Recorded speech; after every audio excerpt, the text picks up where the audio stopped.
there. My name is Tori Lupinek, and you are listening to The Unclassical Musician, the podcast empowering the new generation of classical musicians to take risks and live a fulfilling life. Each week, we dive in headfirst into a topic on the minds of young professional musicians and come out the other side with a new perspective on life as an artist.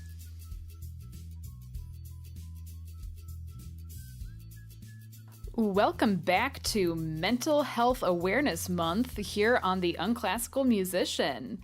I cannot wait for you to hear this conversation today between me and my dear friend Amanda Deligiannis.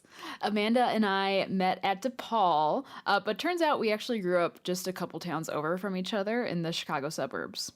Amanda started at DePaul as a music ed major with French horn as her instrument. Over the course of our 4 years there, she kind of waffled between continuing with music ed and considering switching to just regular ed. She did eventually finish her music ed degree, and during her teaching career, she became passionate about education inequity as well as childhood trauma, which inspired her to complete a Master of Social Work from Loyola University. Throughout this time, she gained clinical experience interning for the Cook County Public Defender. Cook County, that's where Chicago is, as well as addiction treatment. Amanda also completed an internship as a medical social worker at the Lurie Children's Hospital of Chicago, where she was supporting families while they experienced chronic illness, celebrations, and loss in the Pediatric Intensive Care Unit, which I remember that period of Amanda's life. It was like really intense and pretty depressing. Now, Amanda works for a children's therapy group in Chicago. You may wonder where this is all going and how this is going to tie into this classical musician podcast. Well, I wanted to bring Amanda on the show because she has been one of the biggest influences for me in terms of taking the initiative to take my mental health seriously.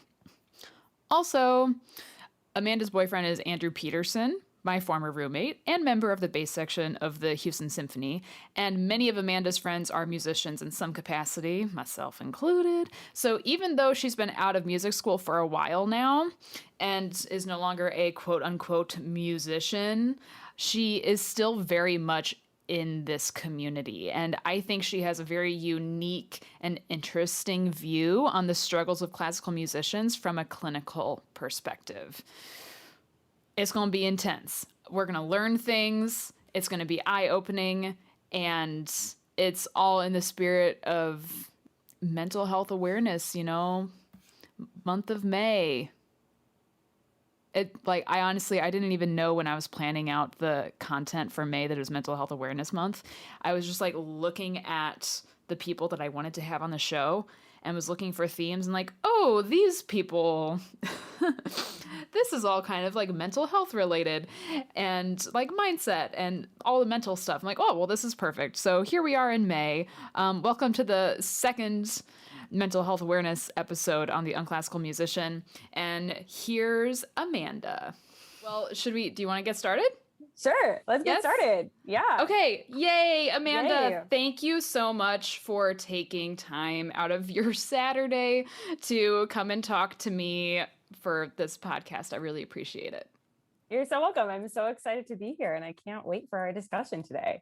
Yay. So before we dive into things, because I know there's a lot of things that we can dive into, can you please tell the people listening a little bit about yourself and what's going on with you during the pandemic and what your job is like?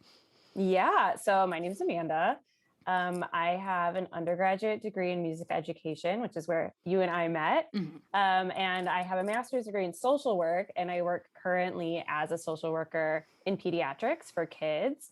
So part of my day is working at a pediatric therapeutic preschool for kids 2.5 to 5 years old. And then part of my days are working with preschool and elementary age kids on their mental health and developing social skills. And just kind of helping them be the best kids that they can be. That's so cute. I know that it's all working with kids, but I'm like all of us need a little bit of help on their social skills sometimes, I feel like. Yeah, especially now after we've been not as social for a whole year.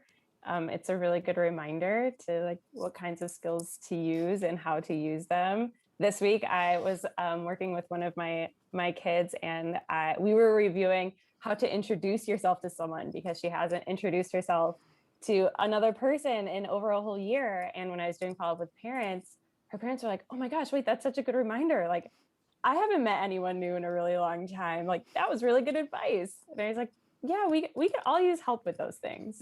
For sure. Especially like I've been hearing that coming out of the pandemic, like there's like anxiety around re-entering society. Like even just like forget about the virus. It's just like being around people again. Like that kind of social anxiety is a real thing.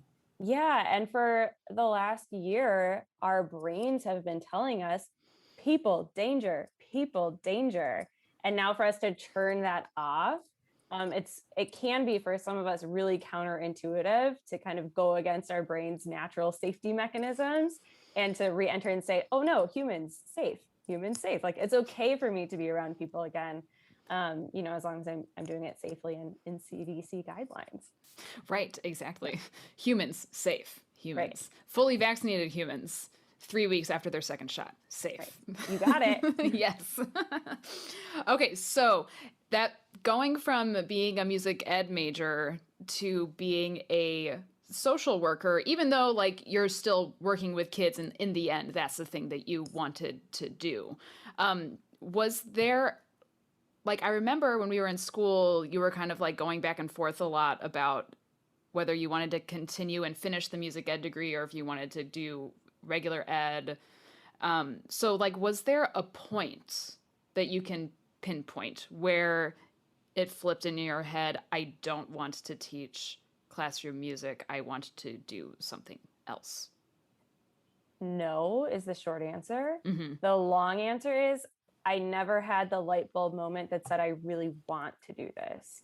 And so often the advice is when you're teaching kids, it's a lot of hard work and you're going to feel really stressed about it. But when you're in the classroom and really doing it, you're going to have a moment where you're like, wow, this is really what I want to do. And this makes everything worth it. And I just kept waiting and waiting for that to happen. And, my practicums in student teaching. And then when I was substitute teaching after undergrad too. And it just kind of never came. And so I was like, well, maybe this isn't actually what I want to do if I'm not feeling super fulfilled by this exact work. So it's not so much that there was a light bulb moment, it's that there was a lack of a light bulb moment. Yeah, for me. Yes, Yeah. I can see that.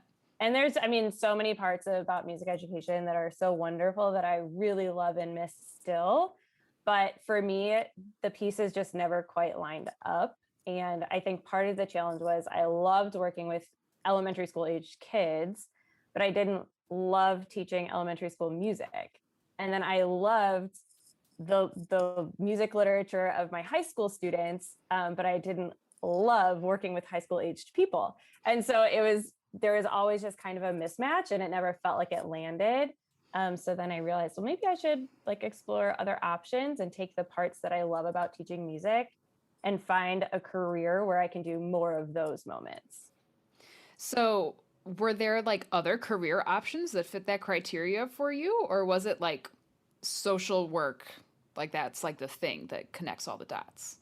It definitely is the thing that connects all the dots, but it was a rough and tumble time to get there, let me say. Like it was really hard to kind of figure out like, what do I do now? And a lot of like questions of identity. And if I'm not a music teacher or I'm not a person who plays the French horn, like what am I? These are things I've been doing for so many years of my life. So like, what am I left with if I don't have those things?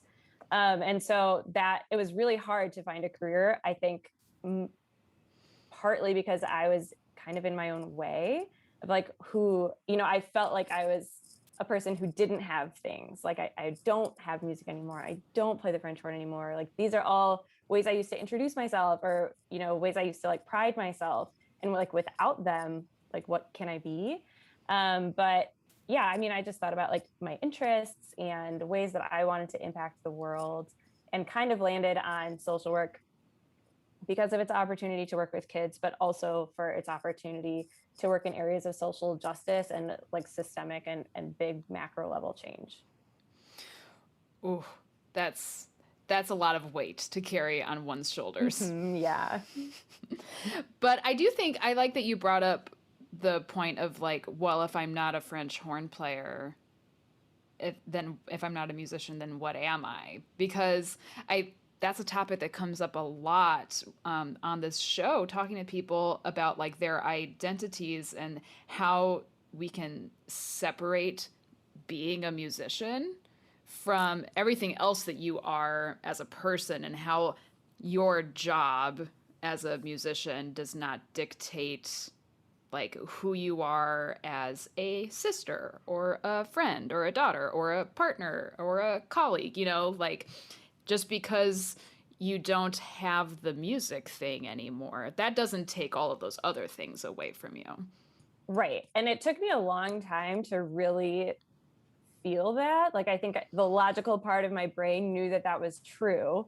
But it didn't ever feel that way. Like it still felt really yucky to have to work through those identity feelings. And I think especially for people in music careers, it's hard to make the distinction from like my professional life and my personal life. Whereas others in career fields haven't been working toward their careers since early childhood. Or they go to their job with really designated hours, and then they get to go home and not do that work anymore. Whereas like people in music have been doing this work for decades, typically, and also are doing the work at home too, and have been doing the work at home, practicing lesson planning, kind of whatever your chosen career is, forever. And that's just part of the gig. And so I think it's hard to let go of those things and to remember I'm also a whole entire person outside of this work.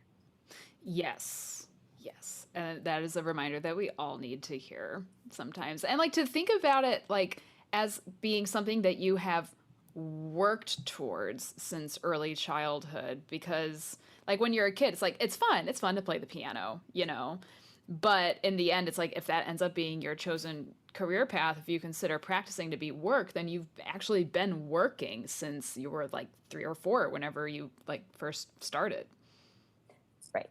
Yeah. And that, I mean, we think about like, I think of people who are outside of the music field and have questions about salary rates or payments for musicians. And I know this is a question I'm sure like you advocate for yourself about all of the time. Like, what am I, you know, what is someone who's purchasing my services getting?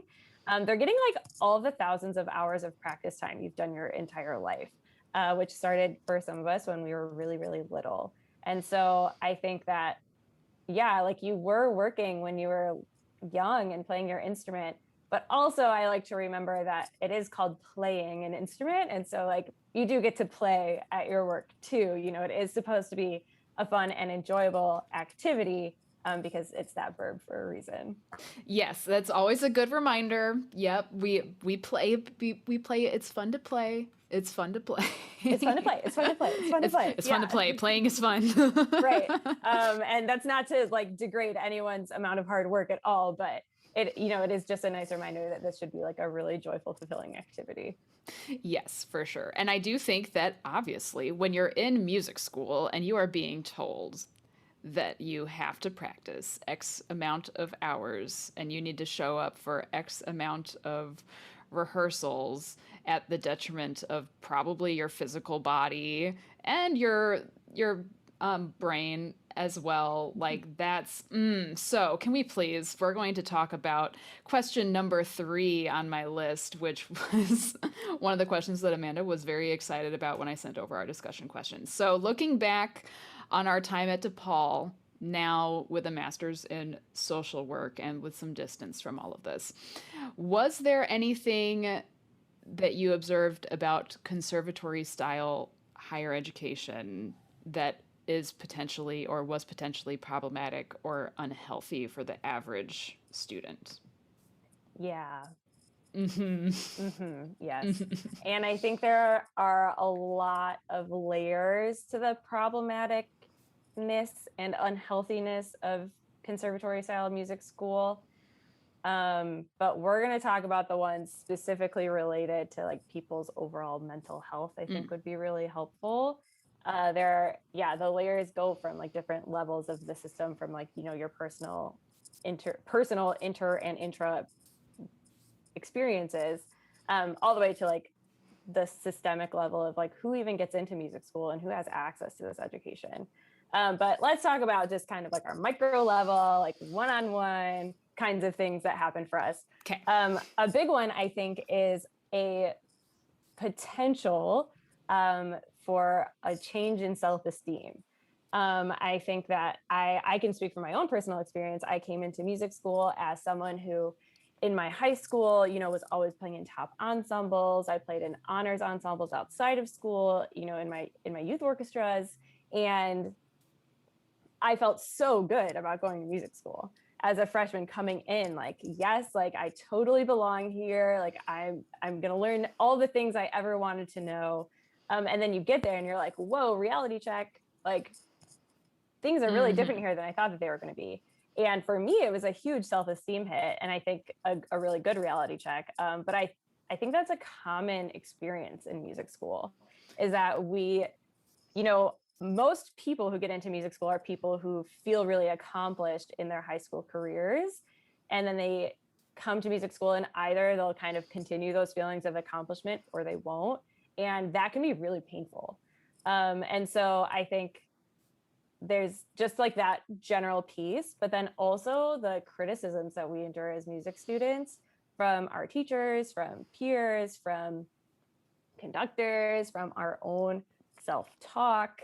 There are just so many examples and so many opportunities for us to feel less than based on like what we're receiving. And which is really problematic because, as we just talked about, like you are more than your instrument. And I think in music school, the identity piece is so strongly associated to like how you're playing, especially in a conservatory style music school. Like at DePaul, the really like kind of pride and joy of the school was the top orchestra. And so if you're not in the top orchestra and you're not like a person who's superb at their instrument, superb at their instrument, like, there are some attitudes that are cultivated by a culture of a school that highly prioritizes one ensemble over like all other ensembles and all other programs at the school. And so I think that can really impact people's, feelings of self and also feelings of others, which is just like not great. Yes. And I love that totally ties into what we were talking about before about your identity as a person. And yeah, like everyone who got into DePaul is like top kids at their school, everyone has the same credentials at that point, right, most likely. And then you get thrown into little fish, big pond scenario. Also dealing with people who are way older than you, like way older. Like some of those certificate students are like a decade and a half older than a freshman coming in, But that like education institution, it like levels the playing field. Like we're all here together. So like a little 18-year-old is looking at a 35-year-old and being like, why don't I sound like that? They get to play in the top orchestra. Why don't I get to play in the top orchestra? Because like they're a student, even though they're 35. Right. Yeah, I had that almost exact experience. My freshman year at DePaul was enrolled in a class that I really was not supposed to be enrolled in. And it was for upperclassmen and grad student brass players. And so it was just like, a small group of less than 10 people. And the very first day you had to come in and just play a solo. that was like the assignment for the day. And no one's going to like talk about it. Everybody's just going to play, and that's going to be class. And like I, first of all, was freaking out because I was like, what do I even play? And so I chose like 2 pieces that I had auditioned on to get into DePaul, because I was like, okay, these sounded good enough to get here. So like, I'll play this in class. But then when I got there, like a literal tuba player, older than me, much older, played one of the French horn concertos on his tuba. Oh no. And I was just like, no, like, and sounded amazing, Of course. like sounded so good. And I was just like, oh, I can't play that. Like, I can't do that right here, right now. Like, this is not great. And like, I think that is like the true like start of my performance anxiety, which lucky for me happened like right away freshman year. So, me. Oh, yeah. But it's like you have those experiences because, like you said, like the expectation is that it's a level playing field, and you're placed with people who have higher education levels than you, higher performance opportunities and experiences than you. And it's hard for an 18-year-old to like really conceptualize like their skills, like one are at times like a decade more in the making than yours. And that also like the comparison thinking shouldn't even exist, but it really does, because we're all auditioning for the same ensembles.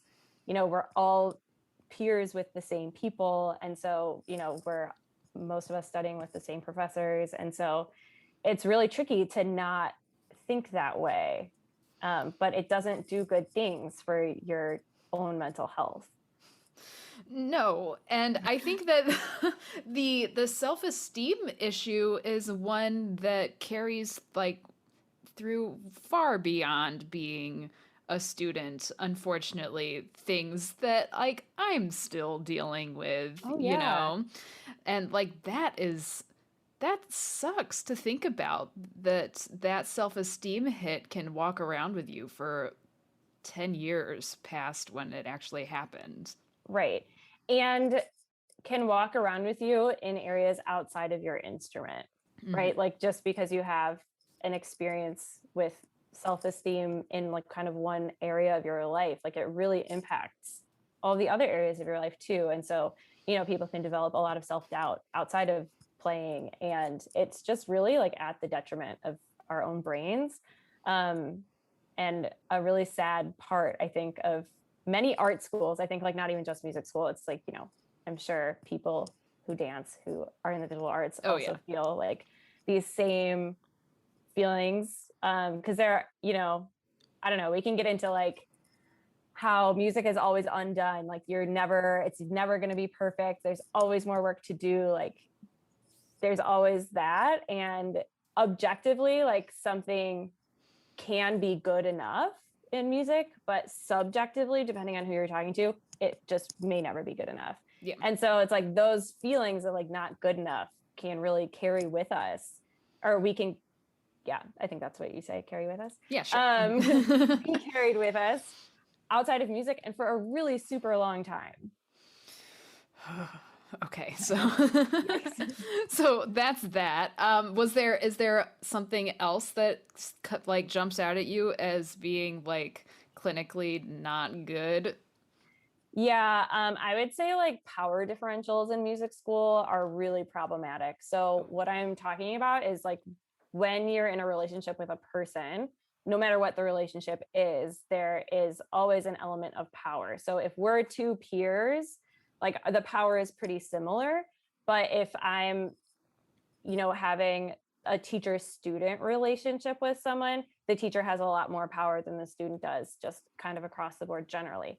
In music school, I find that to be really magnified because most of us, well, I'll say some of us, know of our professors like well before we're working with them. And we think of them as maybe someone who has been in the field for a really long time, maybe someone who has a really amazing job, something like we're aspiring to be. And we've put them on this pedestal for a long time for some of us. And then we go to our first lesson and like, this is the person we're working with weekly for however long we're working with them. And so it gives them professors a lot of power, a lot more than professors in other programs in other fields of study, where a student might know of a professor in the program and might take a weekly lecture with them, but isn't having a 1 hour a week relationship that's just one-on-one. And so I think that power piece can be really problematic or troubling when people take advantage of their position of power, don't acknowledge their position of power. And as an 18-year-old, you're not thinking about power, and you're not thinking about like how that impacts your relationship or your actions, or your thoughts about self. And so I think that's one that I don't hear too many people talking about often, that after having a degree in social work, it's like, ooh, yikes. Like this is kind of like set up for something that could get really like problematic. Yeah. I think it is talked about in terms of like hashtag Me Too, For and sure. like, but not in terms of like just the mental power play that is there, including like what you talked about before, like with ensemble conductors. And if you put the top ensemble on a pedestal, then when it comes time for ensemble auditions and that conductor is on the panel, then like that's like a whole nother thing. Right. Yeah. I know. Gosh. Yeah, there's so much, but I feel like there's also a lot of other things for us to talk about today. So I don't want to spend our whole episode on problems of music school, even though we really, really could. Maybe I'll have to have you come back sometime and we can do like an entire episode just on that. We can definitely do that. So we were kind of like with hashtag Me Too, like in terms of trauma, because I want to talk about trauma. And I know in like the mental health world, there's capital T trauma and like little t trauma. And it's all trauma. And it's not, we should not be comparing our trauma to that of someone else's, because it's still trauma, no matter how big or small we label it as being. Yeah. So obviously, like a hashtag Me Too situation, power play with a male professor taking advantage of an 18-year-old student, that would be like a big T trauma. Yeah. So trauma is categorized or organized into categories kind of based on like the framework you're using. So the big T, little t trauma is one way to categorize trauma. There's also acute, chronic, or complex trauma, which is another way to categorize traumas. And then there's also like a 7 category system that is not going to be that helpful for us today. Okay. So it like a sexual abuse or a sexual assault situation kind of could fall into either one, depending on how severe the experience is. And also, just to clarify for our listeners, trauma is actually our emotional response to a distressing event. It's not actually the event itself. Okay. So it's the way like our bodies and brains and emotions react to kind of whatever happened to us. So other examples of like big T traumas are things like natural disasters or other life-threatening events. Acts of terrorism fall into that category too. Like a big, if you're in like a car or plane crash, something that's an acute, like one-time, really big event is a big T trauma. Little T traumas are smaller, less life-threatening events that also occur to us and may be dismissed because they occur more commonly. So things like loss of a loved one or a pet could be a little T trauma. Something like moving to a new home, which many music school students do, losing a job, or facing rejection, which happens really commonly in music school. A breakup or divorce is a little T trauma. So things like that fall into that category. And like you said, like you shouldn't be comparing. Comparison thinking is like just doesn't really do anyone any good. You should not be comparing your experiences with trauma to other people's experiences, because even if you've both had the same traumatic event, like think like a natural disaster, not every single person who's experienced that is going to react the same way. And so our kind of what we experience is going to be really different, even if the event itself was the same. That makes sense. Cool. Yeah. So it just depends on how the person how they internalize or physically represent like how they reacted to the event. Yes.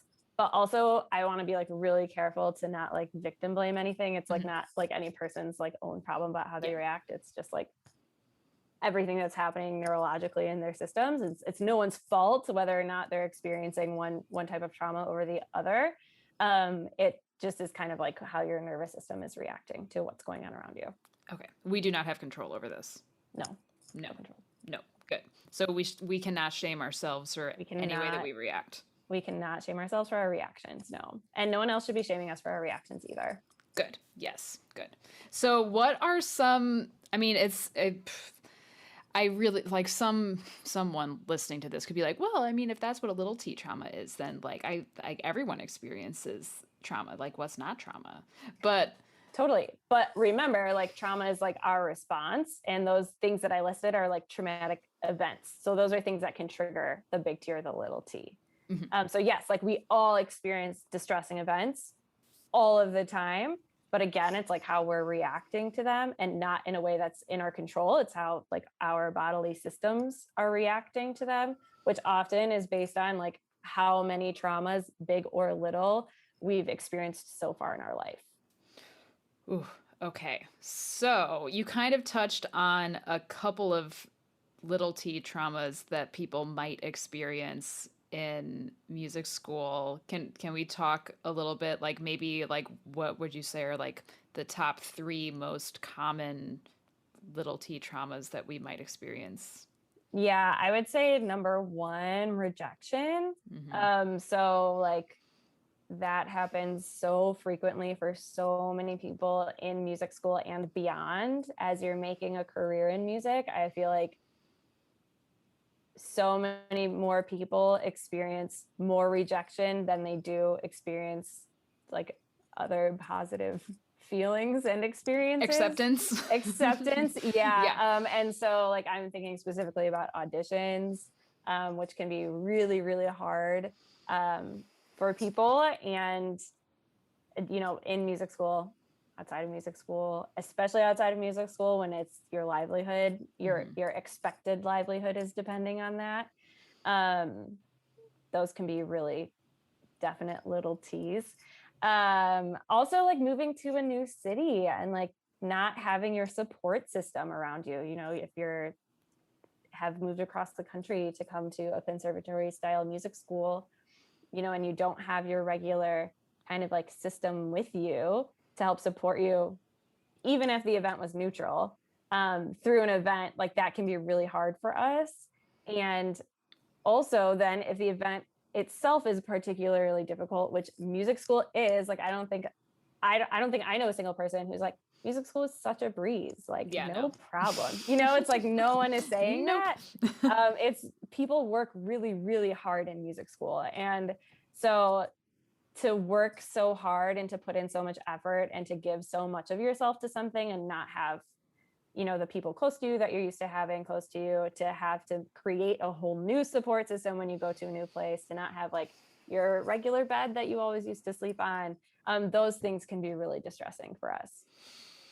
Oh, yes. And like the first time, I can't remember when I read this. I know you have to be careful with what you read sometimes, but reading about moving being a traumatic experience, and like just thinking about how many times I've moved in my life, how many times my family has moved, how stressful it is for, like, as a child, how stressful it is for your parents. And then like, and to see that, and then also as a child to have to pick up and make new friends and all of that. And then never mind, like, if you move across the country to go to school, or if you move 2,000 miles away from everyone that you know and love to see if something works out, and then it doesn't. And then you move hundreds of miles farther south to a state where you actually have no family. Right. Yeah, that's rough. Yeah. And it's like I said, I think the little T traumas are often really dismissed, and because they happen, like so many people have moved in their lives. Yeah. And so it's like, why is that trauma? You know, and it's like, it doesn't have to be, but it can be. Yeah. Was there anything else that jumped out at you in terms of music school traumas? I think those are like really the big big ones that I think are like commonly experienced frequently, like among most people who attend music school. Of course, there are other traumatic events that might occur and like may also be chronic depending on who you're working with. Things like emotional abuse like happens, unfortunately, in music school. At times verbal abuse, but like I feel like that is sort of transitioning out. Like I think that was really common like decades ago, but I think it's less common now. But of course, like, you know, more like kind of catastrophic events can happen in music school as well. And they're hopefully events that are not like happening to everyone. Of course, we don't want them to happen to anyone, but I think things like rejection, it's like everybody feels that at some point, moving to a new city. Unless you're going to a school in the city you were born in, like you're moving to a new city. Yeah. Okay, so we've done trauma. Next, and I want to talk about self-care because Amanda, like you were really like the first person to like say to me that like self-care is not like taking a bubble bath and like getting your nails done. Like self-care is whatever you want to spend your time doing. So like if you don't want to take a bubble bath, then like don't take a bubble bath, do something else, you know? So can you like talk a little bit about exactly what self-care is and like what musicians can do, like examples of self-care for musicians? Yeah. So I think people's definitions of self-care have grown so much since you and I had that conversation. Like I think people are like really starting to realize like it's not about the face masks, it's not about getting your nails done, it's not about the bubble baths, it's about like whatever is going to kind of like calm and reset your system. And one thing that I recently had kind of like a reframe on self-care, and the reframe was that it's a lot of pressure to put on one activity or item to like take all of your stress away. It is. Why do I feel that? Right. Yeah. It's a lot of pressure to say like, okay, I'm going to do my self-care activity now, which is always like draw a picture. And like, okay, like I've drawn my picture, but like I'm still feeling really stressed. And so it's like self-care is more than one activity or one item that you can do. And so I recently am thinking of self-care in different like domains of life. So if you think about like how your different needs are categorized, you have like bodily needs, sleep, food, exercise. You think of like your social needs, like you have needs, you know, in personal relationships. Hobbies are like also another, you know, like part of our care and part of our life. Your mental health, your kind of like personal like administration tasks, like going to the doctor, checking your bank account, things like that.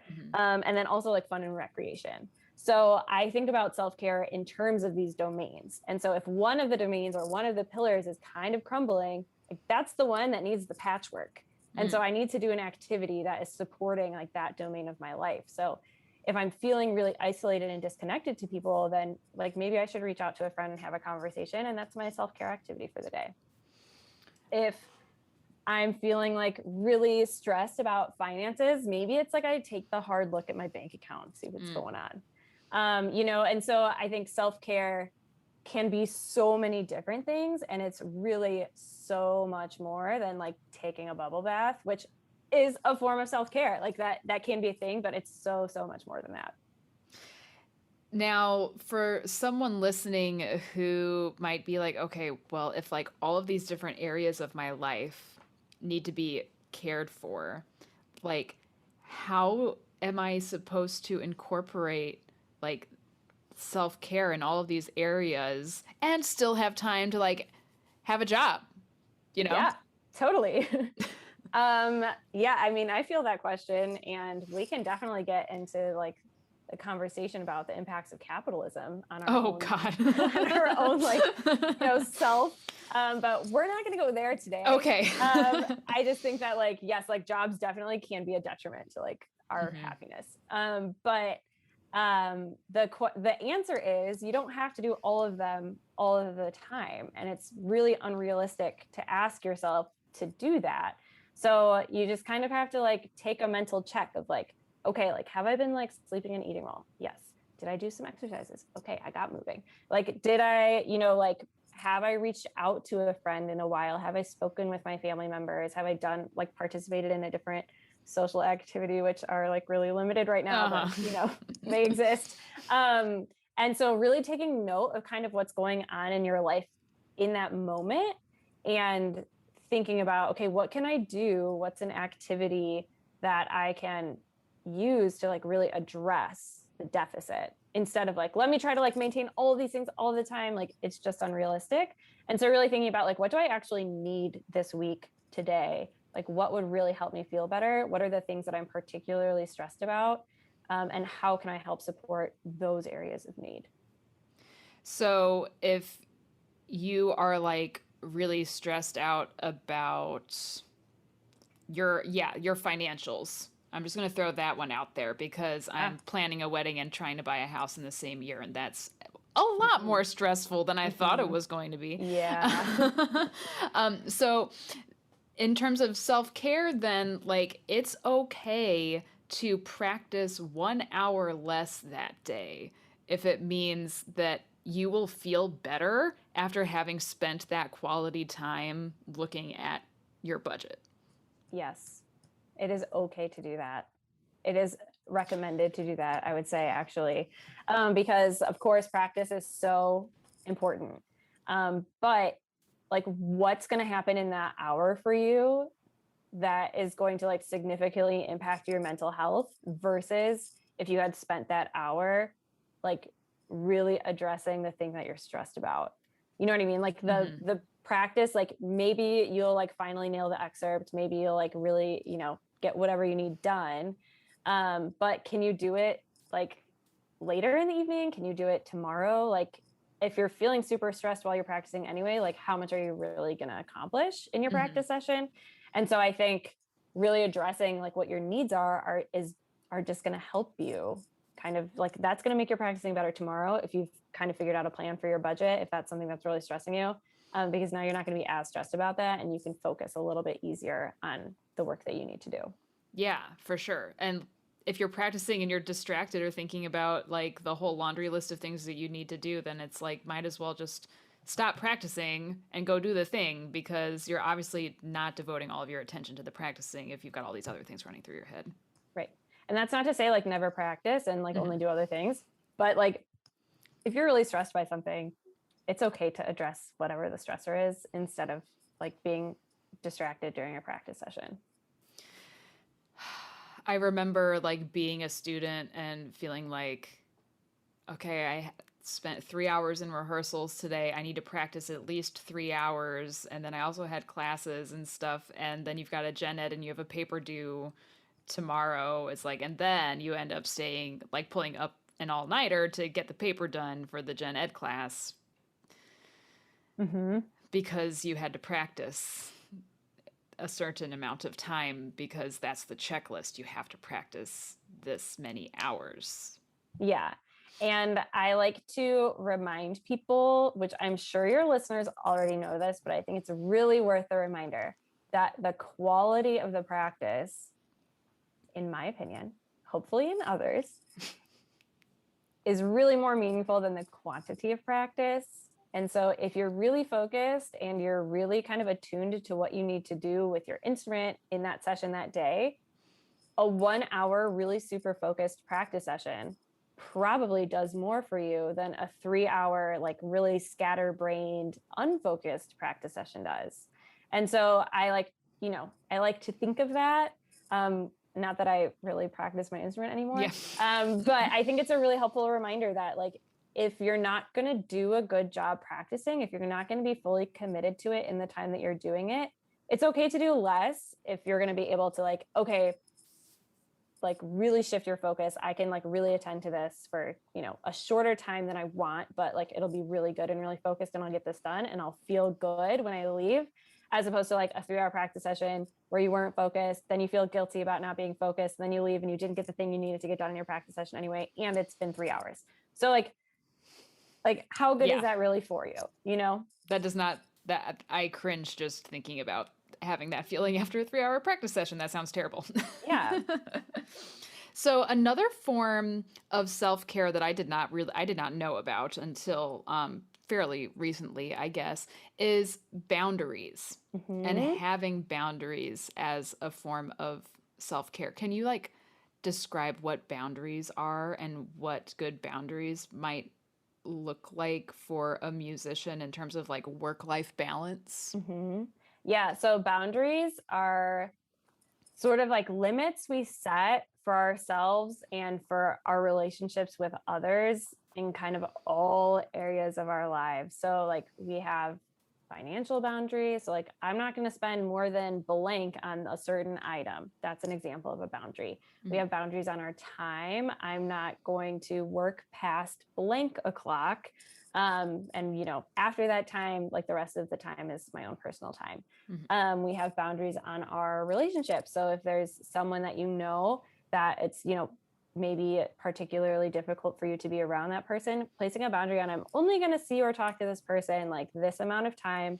And I'm not going to feel guilty if I don't engage with them for other amounts of time. Mhm. So boundaries are just kind of like limits we place in our life to really set ourselves up for success. So some boundaries that musicians can do. The big one for me is time for musicians. It's so hard, like we talked about, to kind of separate your professional work from your personal life when you're a musician, because like so much of your home time is spent like listening to recordings, practicing excerpts, recording things for other people. Like all of the things that you do at home that you really enjoy and you like it because that's why you're doing this work. Mhm. But they are also like things that you feel like you need to do, and it is work.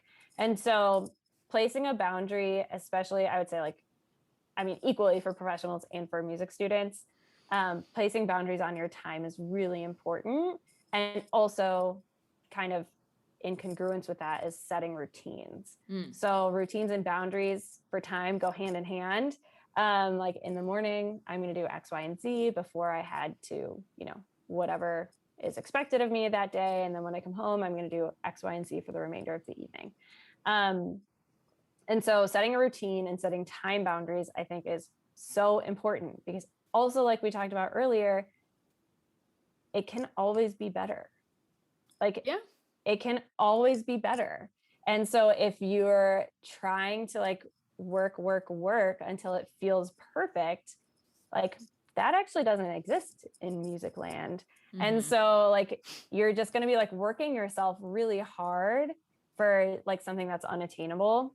That's not to say you shouldn't hold yourself to a high standard of, performance. That's like I'm not advocating for that at all. I think Mhm. people should play really well when they're expected to play well. Mhm. But I think you have to like really weigh, like, can I also like have a life outside of my practice time or outside of my recording time or outside of my listening time, because you are a whole person outside of your instrument.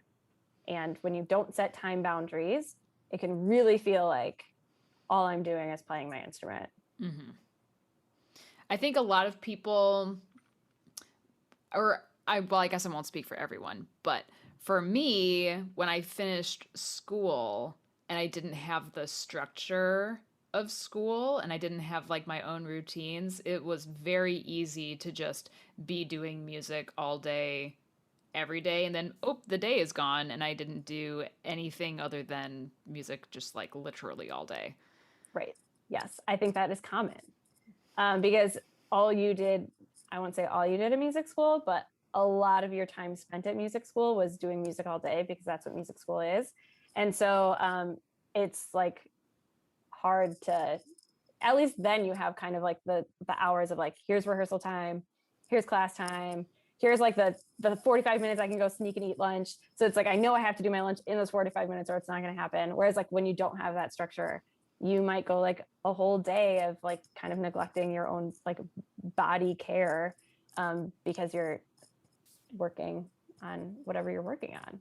And that's common and true for people outside of music too. I just think like we said, like because it's so intertwined with your personal life that it's really hard to make a separation if you're not intentional about it. So being just really intentional about the time spent and when, I think is really helpful.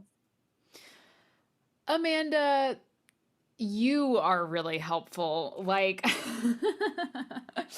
I wish, like, I mean, obviously, like, looking back on it now, like, this all makes sense. Like, this is all Yeah, just like logic, like taking care of yourself, right?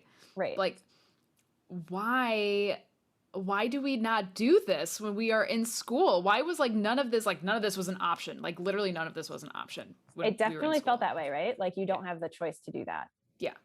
but you do. It just feels like you don't, which is kind of like also a problematic part of music school. Right? But whatever. Yeah. Yes. But I think like it's just so easy to forget those things when you're so focused on what you are doing and what you're aspiring to do. It's like it can just be so all consuming that it's easy to forget about, you know, all your basic hygienes, all of your basic like food and exercise, just like daily things that are just part of taking care of your body are really easy to forget about for musicians. And like also things like making sure your physical body as well, like not just in the like general sense, but like instrument specific wise, like making sure you don't have performance related injuries, Hmm. and making sure you're like stretching your body in ways that are like opposite of the way your body is positioned when you're playing your instrument, to make sure you don't like develop performance related injuries, is really important, but sometimes easy to forget. Yes, for sure. I just wish that, like, I mean, obviously when you're in college, like you're a kid still and no one is really good at taking care of themselves yet at that age. But, it's like I like to live my life with no regrets, but if I could go back and do it again, I might take myself a little bit less seriously and Yeah. just spend more time being a human being. Yeah, it's hard to do, but I think that's really good advice because I mean, I'll speak from my own experience. Like when I left music school and then had like the addition of like, I don't even want to do what I learned in music school anymore, it was really unsettling. And it was Hmm. like, how do I spend my time if I'm not playing the French horn, like, or lesson planning? Like, it was like a total, like, I don't know, there's a lot of stuff going on in my brain that was really hard to figure out. But it's just like true that we take ourselves so seriously when we're in music school. And then like when we're kind of detached from that, it's like, oh, like, was that really necessary? Like it sure felt like it was, but Yeah. it doesn't have to be. Yeah. Like definitely could have been a kid for like 4 Yeah, more years. Like that as would an have been adult, okay. like in hindsight, it's like I could have just been a little more chill, you know? Yeah, yeah, that would have been okay if you were, Okay, so you know. Amanda, I have one more question for you for today, and I know this was one that you were excited about as well. So, is there any advice that you would give to young musicians who may be experiencing feelings around wanting to explore other career paths? Dun dun dun. I feel like you've spoken forbidden words. But yes, there is so much I would say to someone considering an alternate path. Number one, it's really uncomfortable. Like, don't go thinking it's gonna feel good because it's just not. That was Mm, my experience. Maybe for other people it does feel good. But you're gonna probably experience questions about your identity, like we've talked about so much today. mm-hmm. That's super normal to feel that way. It is okay to feel that way. You don't need to feel weird about feeling that way. Your peers who have other degrees and other things, um, may not feel as strongly about a loss of identity when they leave school that you do, because the culture of music school is just like so specific and so like infiltrates everything, and really gets internalized that like other people in other fields just like don't really experience Mm-hmm. that intensity in the way that we do. Um, but I would say like be flexible and be open. When I was in undergrad, I never would have thought about social work. Literally, I don't think those words ever even crossed my brain. Yeah. Like but I kind of fell into it, exploring different careers that do different things. And so I would ask myself, not like, oh my gosh, like what can I do if I don't have music?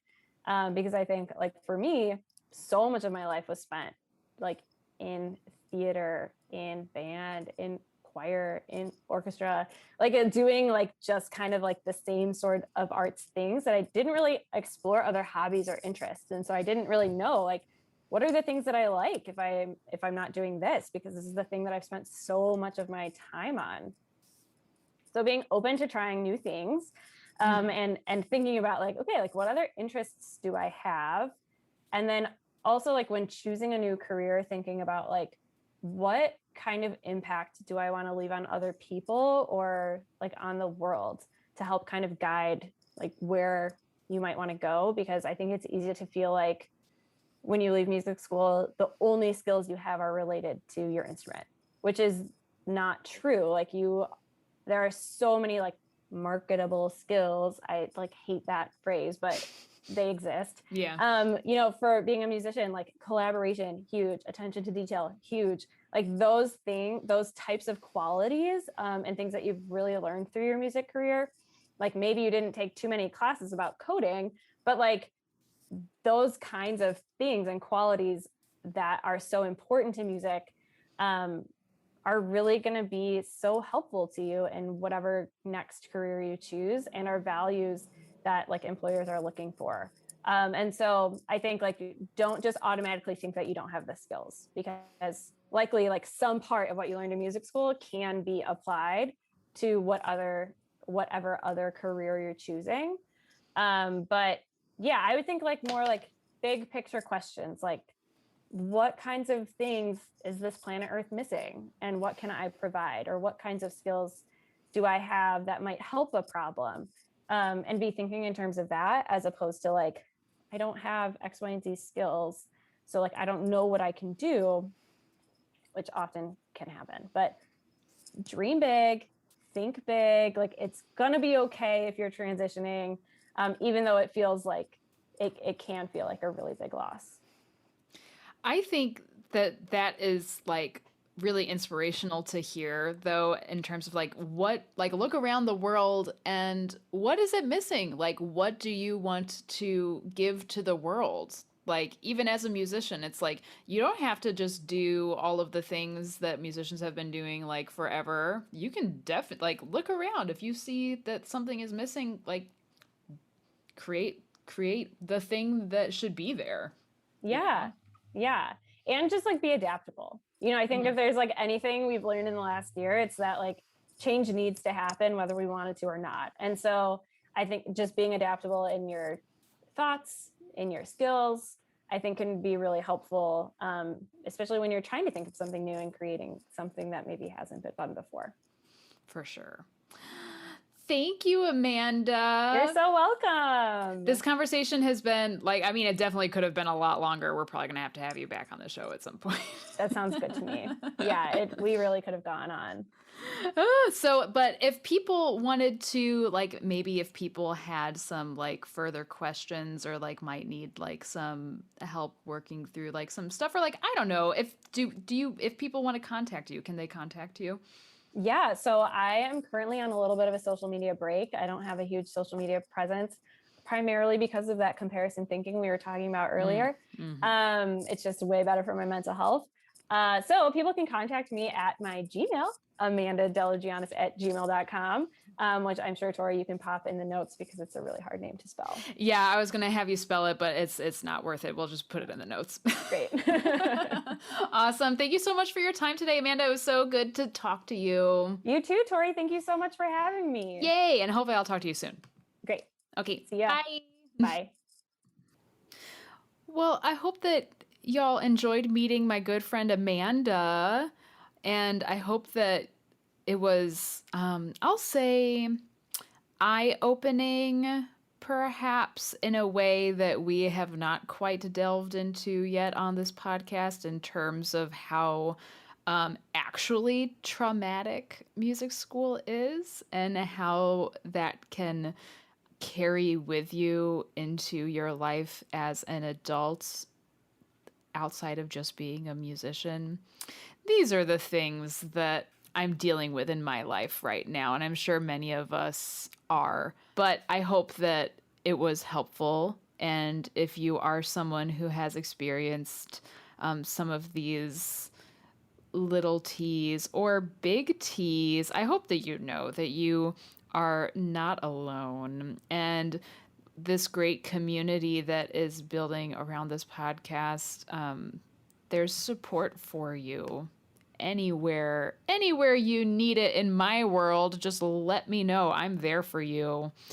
And we are continuing with Mental Health Awareness Month next week with another French horn player, Rusty Holmes, who is based in Austin, Texas, who also has his bachelor's in music ed, in addition to his master's and doctorate in horn performance. And one of his many passions is mental fitness for musicians. I really love Rusty's energy. I'm really excited to talk to him. If you don't follow him on Instagram, he does weekly lives on Sundays, and they always kind of like get you thinking.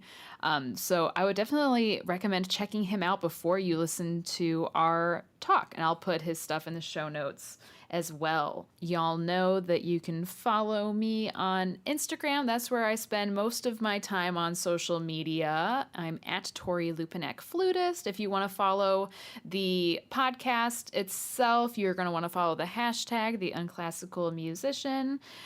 We are on Facebook. You can join our group of unclassical musicians. All this is linked in the show notes. And we've also got Patreon. I also, real quick, want to remind everyone, if you are still listening, if you missed the live Instagram training with Nicole Ricardo a few weeks ago, you can still view the training if you would like. I'm going to put the link in the show notes. So if that's something that you are interested in, yeah, just because you weren't able to be there and you weren't registered in time for the class doesn't mean that you can't still enjoy the class. So I'm going to put that link in the show notes if you're interested in watching that on your own time.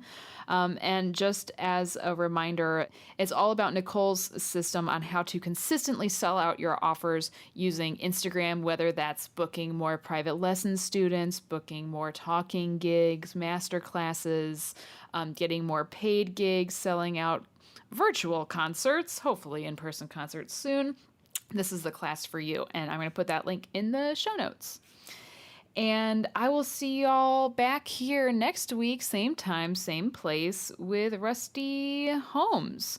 If you have not yet left a review of the show or some stars on Apple Podcasts, I would super appreciate it if you want to leave some 5 stars. Please don't leave me 1 star. That's not enough, please. And if you have a friend who might enjoy the content from this episode, please share it with them in the spirit of sharing, in the spirit of Mental Health Awareness Month. I would super duper appreciate it, and let me know what they think about it. That would be great. All right, y'all, have a great rest of your week, and I'll see you next time. Cue the happy ukulele music.